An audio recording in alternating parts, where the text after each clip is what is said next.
Hi, I'm Hillary Acer, welcoming you to Raise the Line with Osmosis from Elsevier, an ongoing exploration about how to improve health and healthcare. There are more than 2,600 colleges or universities that offer a nursing degree program in the United States, offering a mix of options from associate level degrees to doctorates. Ensuring that those programs are delivering high quality education is the focus of today's guest, Dr. Kathy Chappell, the CEO of the Accreditation Commission for Education in Nursing, also known as ACEN. Dr. Chappell earned bachelor's, master's, and doctoral degrees in nursing herself and is an accomplished researcher and clinician with extensive experience leading credentialing programs at professional organizations and health systems in the US and globally. She's currently serving on boards affiliated with the World Health Organization and National Academy of Medicine. Thank you so much for joining us today, Dr. Chappell. I'm thrilled to be here. Thank you. And thank you for inviting me. I'd like to start with learning more about you and what first got you interested in healthcare and nursing. I will have to say that it was probably watching TV shows like Emergency and MASH. And I remember as a small child watching the healthcare team that cared for patients that were flown in from war and thinking, I would love to do that. And that's really what got me started, I think, this fascination with not only the care team, at that time, trauma and the science of healthcare. I was always really interested in science and how things worked. And I think this was kind of the right field for me. That's what really drew me to it. I started out working in a doctor's office and doing just a lot of mundane tasks, insurance billing and things like that. Exposed me to the environment, but honestly was a little boring. So I was able to then rotate into the doctor's office's lab. I worked in an emergency room while I was in nursing school, and then immediately kind of started to pursue that type of a career, ER and ICU nursing primarily. Clinically, and then I've done a lot of different roles in nursing over the time. Yeah, we'll definitely get into all of the roles that you've had over your nursing career. But it's funny, you brought up the kind of pop culture influence in your nursing journey. When I was younger, I used to watch ER with my sister too. And we used to just play games, pretending to be doctors and saving people's lives and all sorts of things. So, Absolutely, it's amazing how kind of the shows that were on at the time, right, influence kind of the paths that we take. I even went back to LA and saw the emergency museum that is in LA, and the original ambulance and the original fire station that they were dispatched out of on the show is still there and is an active working station. So it was fascinating. wow. And so you started to touch on some of your early career in nursing and the clinical side of things, but you've also progressed through a number of administrative roles in nursing education and research. How did you decide what steps to take along that journey? And how did you make those choices in moving out of clinical and into these other, maybe more broad roles? Like I said, when I first started, I was in some really high acuity settings. I was in a level one trauma center in Washington, D.C., and then one just outside of D.C. in suburban Virginia.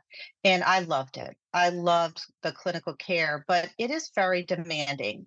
And I had two small children over those years and decided that I needed to move into a different role that was a little bit better balanced for me, but still enabled me to use my clinical skills and clinical expertise. So I changed to be a hospital supervisor for a large level one trauma center. And I will say that that clinical experience really was an asset. So a hospital supervisor is like the conductor of an orchestra, right? It's getting patients through and making sure that patients are safe. And I did that on a lot of evenings, night shifts, weekends.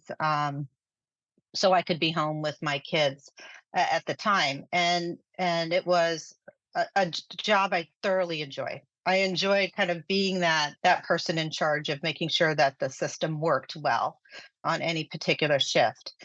And then over time, I moved into a system level role. So instead of at the individual hospital, I was at the system level role, and I was responsible for anything that had to do with a nursing student. So all nursing students that were coming to do their clinical rotations or their preceptorship, and then nursing research, I was responsible for. So again, kind of as you change in administrative responsibility, your influence is broader, but it's not delivering direct care. I did try and stay in direct care for a little bit as I escalated those roles, but it's really difficult to stay up to date clinically when you're not taking care of patients all the time. So after the hospital supervisor role, I was recruited to run some programs for the credentialing arm of the American Nurses Association, so ANCC. And I used that experience in education at the clinical setting, looking at credentialing organizations across in it really into continuing education, so for the practicing nurses. And I was also responsible for research and certification, developing certification exams for nurses and advanced practice nurses. And then I just took this role as the CEO of ACEN, a fabulous role. And at the right time in my career, it was a great time to look at how you really influence an accrediting body and drive the profession forward on behalf of the nursing profession through education, through the lens of education. So it's wonderful. What an amazing journey from level one trauma centers to hospital supervisor to working with the ANCC and now with ACEN. You've had such diverse roles, and it sounds like some amazing impact on both patients and students, and now more broadly, as you mentioned, on the systemic level. So, Yeah, that's one of the best things about nursing, right? When you do one part and you go, "Oh, that was great for this stage of my life," or "I'd like to go from acute care to home care. I'd like to go work for Boeing," as you just have so many opportunities as a nurse. right. It's been a blessed profession. It really is. Yeah, I love that. And I know a lot of our audience members are trying to find that same balance, whether they're a caregiver of young kids or maybe elderly parents, or they just have other interests. And so thank you for kind of sharing your path and hopefully inspiring those listening. I also was curious to hear about your two young kids. And obviously they followed your path in some ways. So they They must have did. appreciated your work or seeing you have this much impact in different ways in healthcare. Yeah, well, my kids are 26 and 30 now, so they're not little ones anymore, but they each have degrees in a science-based profession and then decided to go into nursing through second degree programs. So I'm thrilled. I'm thrilled that they finally came around and want to be nurses, and they're doing fantastic. And they'll be great nurses. But it's been interesting. Hopefully, they're leveraging your expertise and getting all the advice and I hope so, though. It's been interesting being a parent of a nursing student today and kind of reflecting on how I was educated as a nurse right. way back when. And it is different. It's different.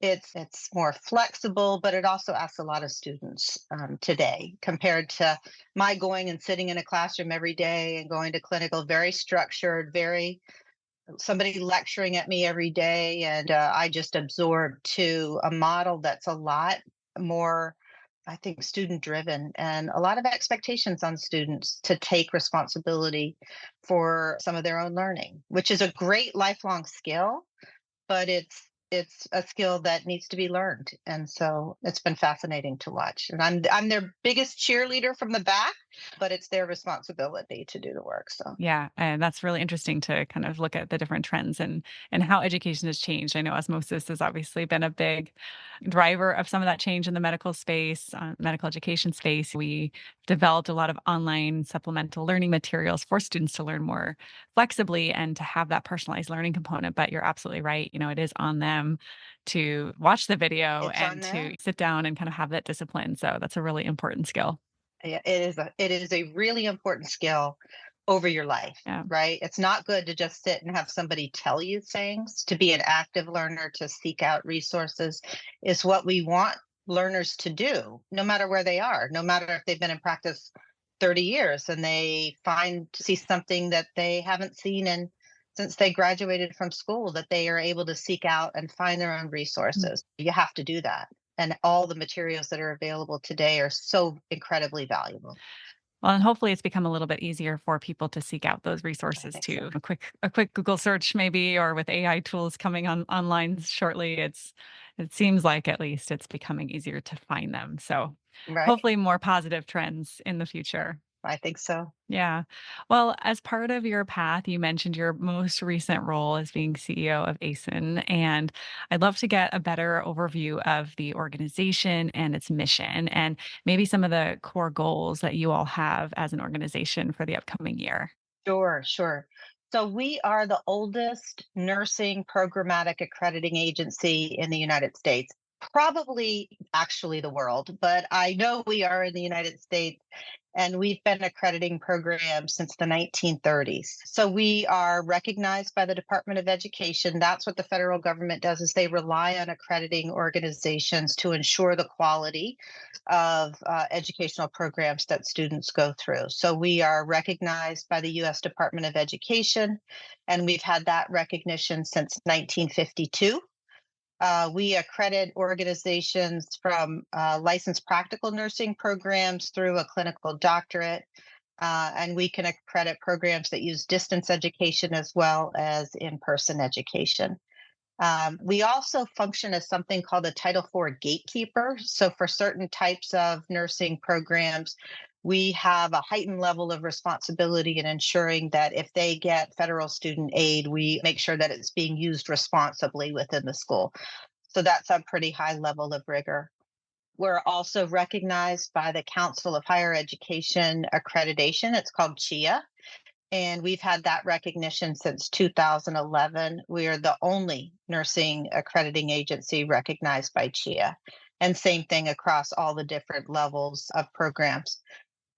We accredit both within the United States. We also accredit programs internationally. So we've had significant interest from different areas of the world in adding a US based accreditation to their school's accreditation, whether they some areas in the world have an in-country accreditor and they want to add a US-based accreditor, and some don't have any accreditation system at all. And so they're seeking what I would consider the gold standard. The US is pretty advanced in the world for accreditation and frankly for certification. So we're very proud of our history. All of our nursing leaders have been faculty and they've been peer evaluators. They have walked every part of what nursing schools do, and now they're sitting in this role looking at evaluating those programs against our standards, but as a really partner, as a supportive partner, not as a punitive, you colored outside the lines and we're gonna implement some sort of penalty for that. We have their goals in mind too, right? We want them to be great program nursing programs. We want their students to excel. So it's really our job to be their support and partner in understanding the standards and meeting those. And I think we do a fantastic job doing it. Yeah, wow, that's a really great overview. So 1930s are coming up almost maybe in a couple of years in your I know, right? 100-year anniversary. But yeah, I find that these kind of governing bodies tend to be in tension at times with the organizational's goals and maintaining standards, which is so important across the healthcare field. So I love that you mentioned really being a partner with them and really trying to understand their goals and working together on things. So in terms of accrediting a nursing program, can you give us a sketch of what actually goes into that and what that process looks like? Sure, sure. So we develop standards. They're pretty consistent across accrediting bodies.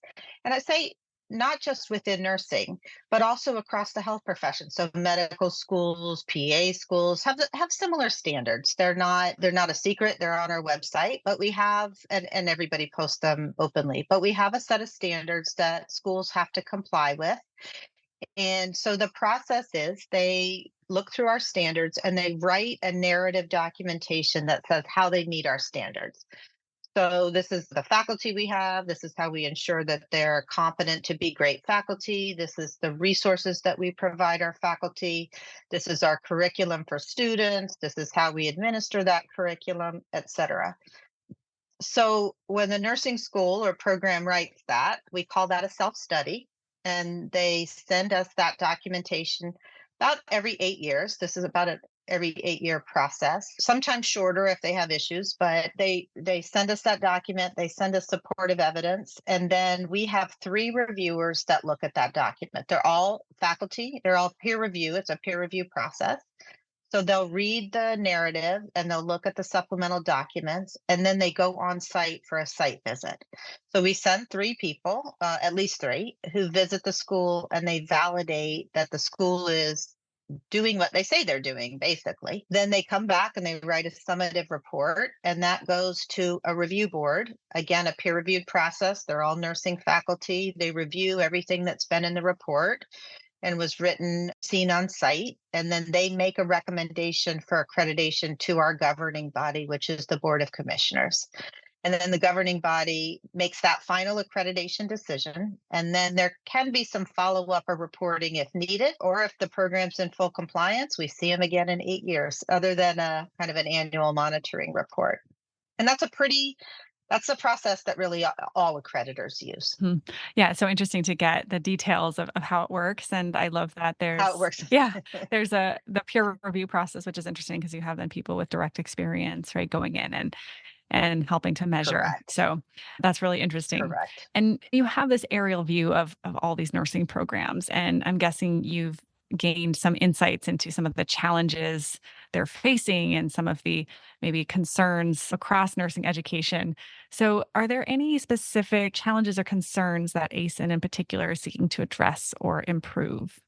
Schools are being asked to do so much and get students through high quality programs into a profession that is very demanding and asking a lot of new graduates as they enter. They are particularly challenged by recruiting and retaining faculty. And that's been actually there's a bill now called the FAN Act that's going through Congress looking at further investment in nursing faculty and nursing education. It is kind of the bottleneck. We have a lot of people that want to get in to the profession, but we're bottlenecked by the amount of students that can be taught because of faculty shortages primarily.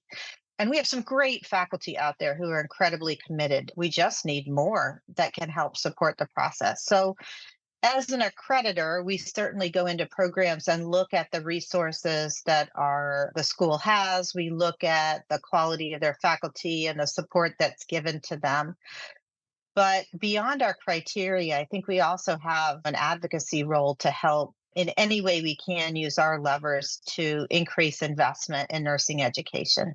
And we work to kind of elevate what we do with that mission driven purpose of ensuring that we have great high quality programs for nursing students no matter where they are, if they're initial entry into practice, if they're advancing their career. We want to make sure that they have a fabulous experience, and also that the faculty that are teaching them are in a positive environment for them. So I think that's primarily what we're looking at.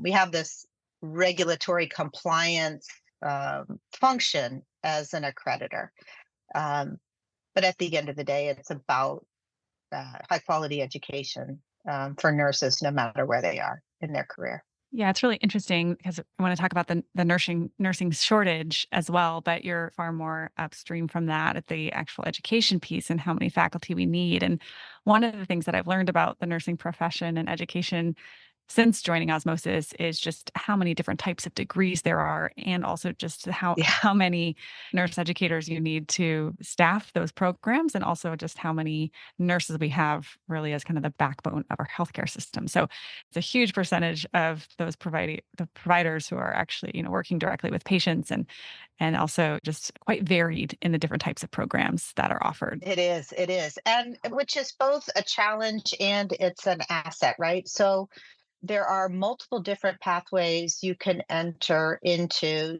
to go into the profession of nursing. So both my kids are certified nursing assistants because I wanted them to see exposure to what they potentially might be going into. And that was a great way of saying, look, if you test the profession out. If you work as a CNA and you hate it, then don't go to nursing school. But if you love it and you know that this is the place you should be, which is what happened with both of them, then you have these skills that you're taking with you into your nursing program.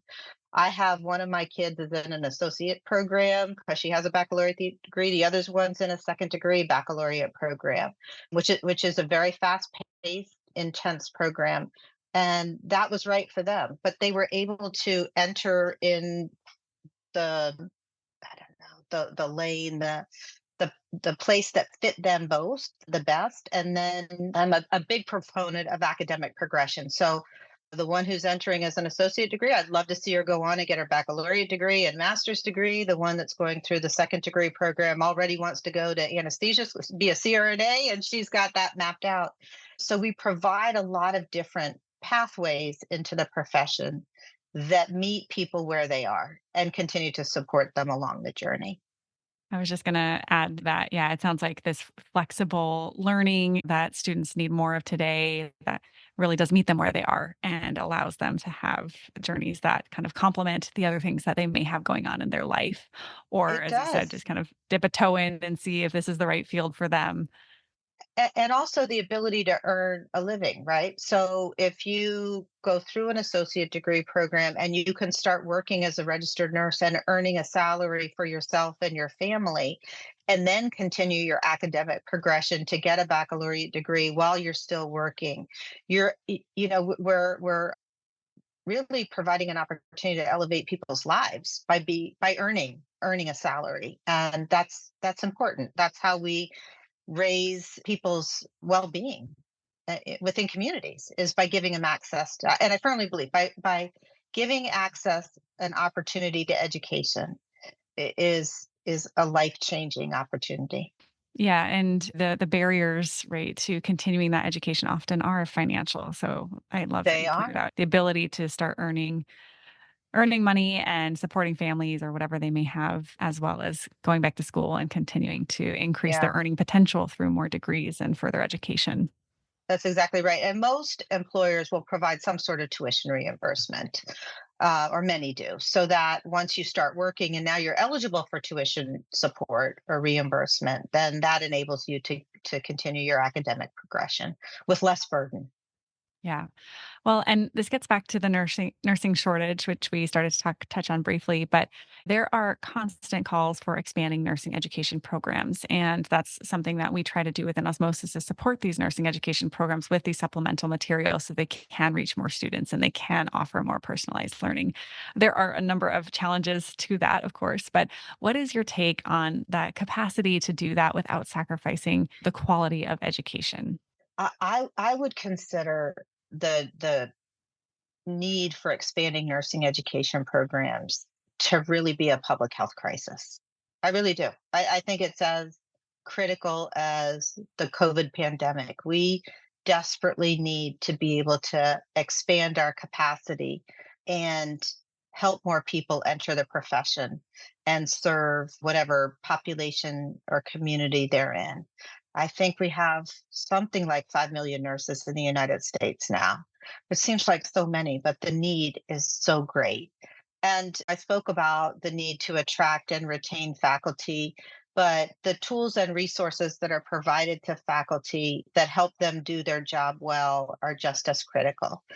So the tools and resources that you develop that are available to faculty in schools, that are available to individual students to help them learn in the way that they can be most successful. Some people, I mean, I started with a textbook and a highlighter and often then rewrote my note. I mean, that's how I learned, right?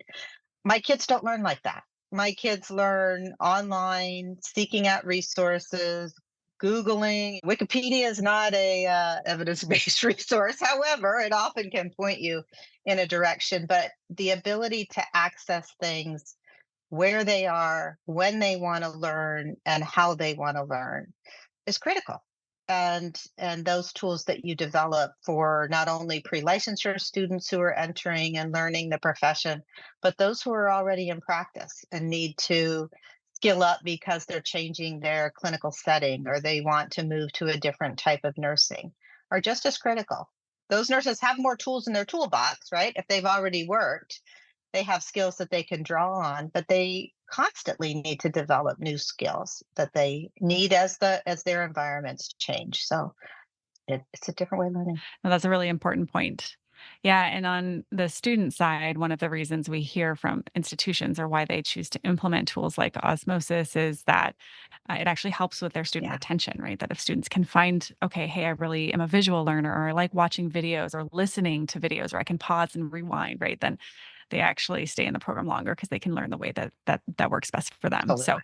it's good to see that trend Mhm. continuing. But it's really interesting you point out that the nursing shortage is really a public health crisis. And I think this is so important because it's something that you have to plan for years in advance, right? To actually meet the needs of Yes. today. So I don't know if you can speak a little bit more to the shortages or maybe what changes we really need to see happen and how soon, Mm. but would love to hear any other guidance on how we can kind of push for that change. There was an easy solution, somebody would have invented it, right? That's fair. It's a complex, multifaceted problem. It's schools that need faculty and resources to be able to expand and to take more students in and through the programs. It's supporting hospitals and healthcare settings and systems that are really stretched, trying to care for the patients that are there, and then asking them to do, the nurses, particularly, I speak to, one more thing, right? And now we have nurses that need to learn because they're moving from a med surg unit into an ICU. We have students that are there who are pre-licensure students. The challenges are large. They really are, and it's going to take an investment. Not only, I think, from a federal standpoint, I think those kind of academic practice partnerships that bring organizations and communities together in order to try and solve problems are often at the local level pretty successful. I think we need to look at nursing education, and there is work in this area that's being done, but how innovative can we be as educators? Can we Right now, we have most nursing students that have to go through a hospital, and their clinical rotations, particularly in areas like peds and OB and psych, are bottleneck areas. And I think we need to look at where else can you learn about peds, OB, and psych that's not in a hospital? Where else can we be embedding into communities opportunities to educate nurses that might look different than what we're doing currently or have done traditionally, but maybe just as effective as going into your grocery store, taking blood pressures all day long, and talking with patients there, but really embedding education into the communities where schools and students are in different models. And I know we have a lot of really smart thought leaders in this country that are looking at different ways that we can address this crisis, and we need to continue that investment and focus for the American public, for the really. I hope so. Yeah, for us and all of our loved ones who depend on this healthcare system. Absolutely, absolutely. So, yeah, I hope to see some changes, and thanks for pointing out just all the different components. I was speaking with Dr. Mensick Oh Kennedy, yeah, the president of the yeah. ANA, last week, and she pointed out a stat that I was so shocked to hear, which was I think over 30% of nurses are asked to work overtime every Mm, week, or may even be working overtime. And so that's just another side of the problem where nurses are experiencing burnout and they fatigue, really are. and just there's just not enough staff to actually deliver care as needed. So Yeah, yeah, and then the huge amount that leave the profession within the first couple years because they're the environment is not what they expect and are willing to stay with. And so we're put all this effort into educating them, and then they get into practice and just say, no, this isn't, I'm not going to do this. And that's such a, it's sad. It really is. We need them. yeah, definitely. I think for everyone's sake, we need them. Yeah, yeah, yeah. Well, getting back to your organization and as you put on your CEO hat, what are some of the things that ACEN is trying to make change in over the next several years? Or what are some of your key priorities? So I spoke about really supporting our nursing programs and our nursing faculty to achieve success. So we do a lot of guiding and mentoring and teaching organizations, doing things like sharing best practices and trying to help faculty and programs learn. It's one thing as an accreditor to say something, here's the standard, but it's nice when you're able to look at another nursing school and think, man, I never thought of doing something like that, but I could do that in my school. So we really, to echo that, continued supportive partner. for schools, even with our regulatory role. We started more and more working collaboratively in partnerships, both within nursing and across the professions. So we have membership organizations that support schools of nursing that we work with, and there are areas that we can be aligned in terms of advocating together for change. I think it's, as an accreditor, we try and use our levers wherever we can. So we collaborate across within nursing, but also across the professions.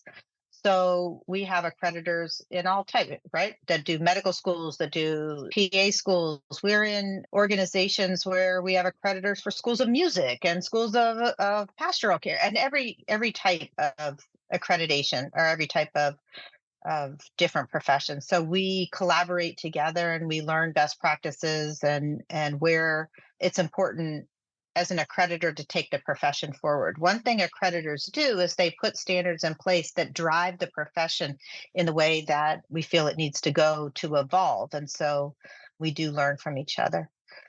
We have to manage growth. We are continuing to grow both within the United States as schools of nursing expand. We have to accredit them, so we grow both within the United States and, as I mentioned, outside the United States. We have certain areas in the world that are very interested in pursuing accreditation with us, and that's been an expanding area of business.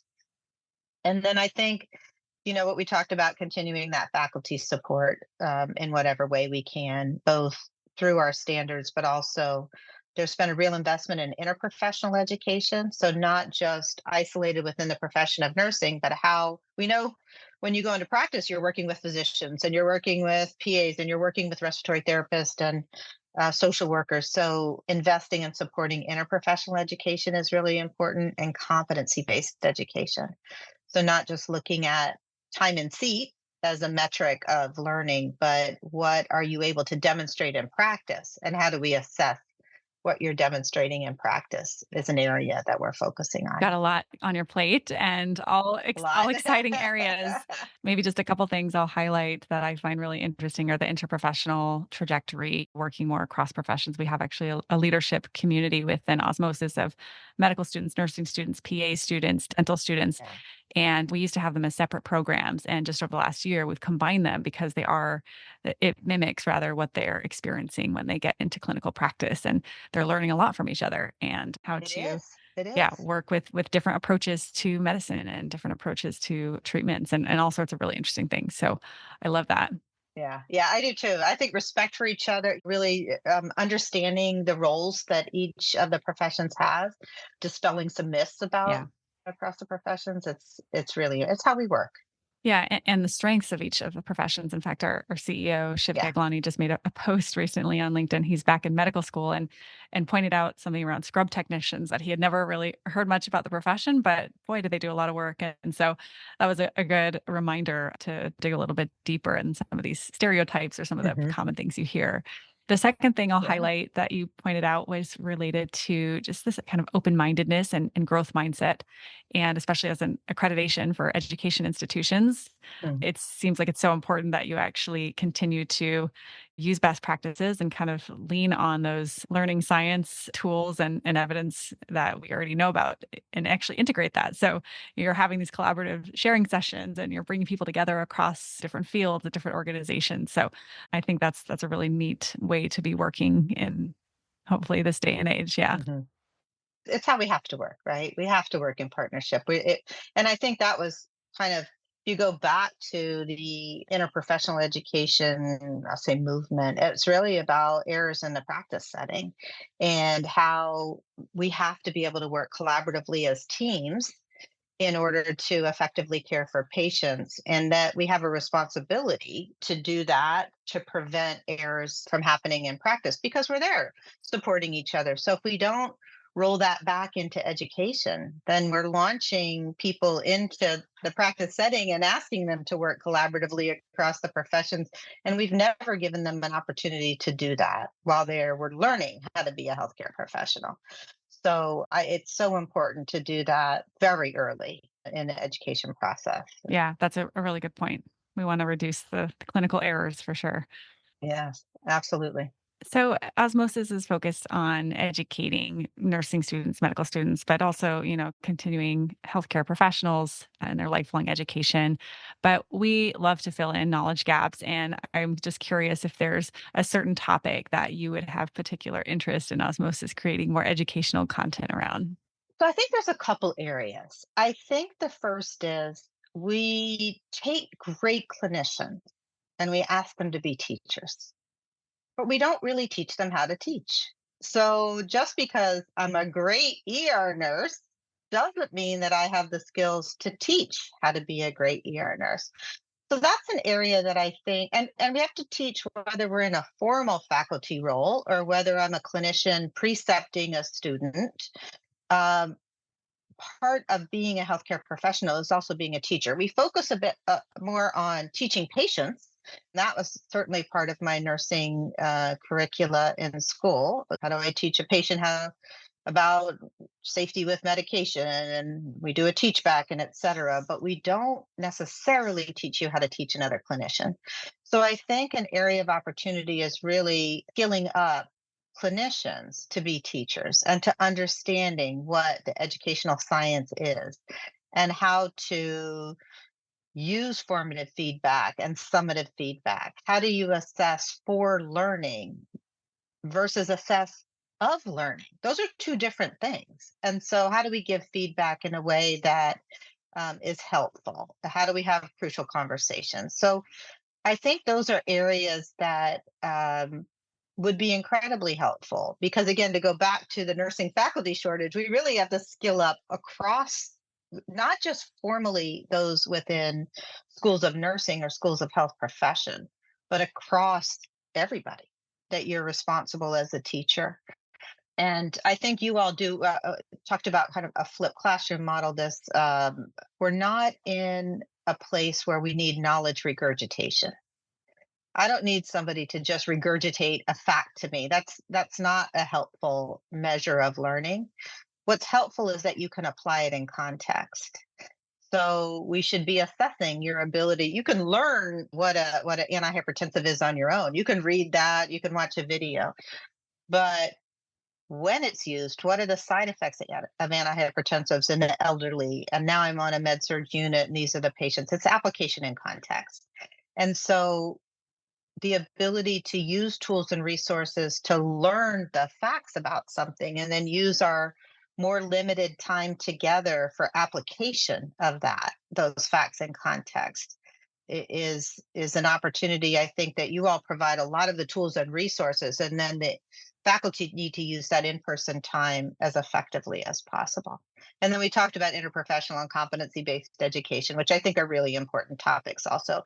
People in general don't they philosophically believe in interprofessional education or competency based education, but when you they want to know how to best do it, right? How and when do you bring students of the different professions together? What are the most effective strategies to engage them as learners collaboratively versus kind of parallel play or something like that? So those are areas where I think it would be very helpful to have additional support.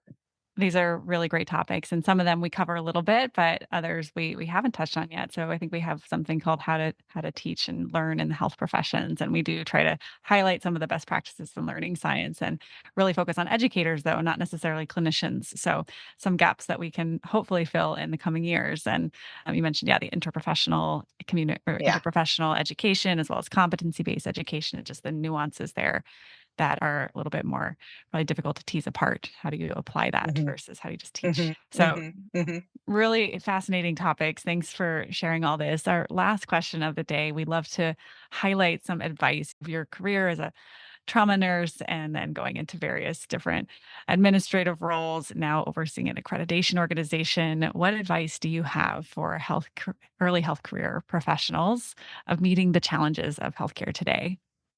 Yeah. I would say to the greatest extent that you can, try to stay positive, no matter what experience you have. And I had a student one time that she wanted to be in pediatrics, and the rotation that was available was cardiovascular nursing. And that's not what she wanted. She had a a summer nurse externship, but she came back every year to the students that I had in this program. And she said, you know what? I learned in that experience a lot of different things about caring for cardiovascular patients. I also know I don't want to be a cardiovascular nurse, but that's okay. She learned something about what her future career would look like, and she did a fabulous job. And that's just as important of knowing the areas that you like and really are professionally rewarding, and what areas are just not for you. And there's so many different ways you can go that's fine. I think seeking out a mentor and seeking out a cheerleader, somebody. These programs are hard. They're very demanding, and you need somebody who just says to you, "Keep going. You'll be great." And so you need that kind of balance to say it's okay to be scared. It's okay that it's tough, but you'll be fine. And somebody who's a cheerleader for you. And I think that the last thing is I always enjoy somebody who says yes to me. So, and I say that with this context. I've precepted a lot of people, I've mentored a lot of people, and I've asked them kind of to stretch themselves because that's what teachers do. I want you to try this. And the ones that are most successful are the ones that say, yes, I'll try. They may not be successful, but if I'm their preceptor, I'm their teacher, I'm not asking them to do something that I don't think they're capable of. I'm asking them to lean in and to try. And so those people that I've had over the years, the ones that have said yes, even when they're scared, even when they're not sure that they are as confident in themselves as I am of them, they've excelled because I knew they were capable of it. Right? They might not know that they were capable of it, but I knew that they were. I wouldn't have asked them. And so that's just a couple of them that I can think of are international leaders right now. And they didn't start as international leaders. They started as analysts in different things, but they believed enough in my belief, my confidence in them that they tried, and they're great. Wow, They're great. that's really powerful, and they're very lucky to have you. I hear a little bit of the mom of 2 nursing students in there. As you said, you were their biggest cheerleader and clearly have done that and more for a number of the students and health professionals you've mentored. But it's really wonderful advice, probably applicable to not just nursing students, but everyone. Not just nursing Yeah. students. Yeah. Yeah. Well, thank you so much for joining us today, Dr. Chappell. It's been such a pleasure chatting with you. Some really amazing topics we've covered, and I look forward to hopefully staying in touch.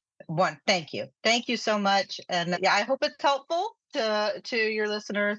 I truly have enjoyed chatting with you too.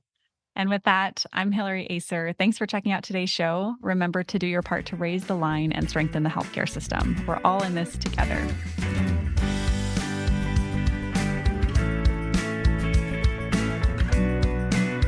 If you like this podcast, please share it on your social channels. You can also subscribe to the series and check out all of our episodes at osmosis.org/raisethelinepodcast.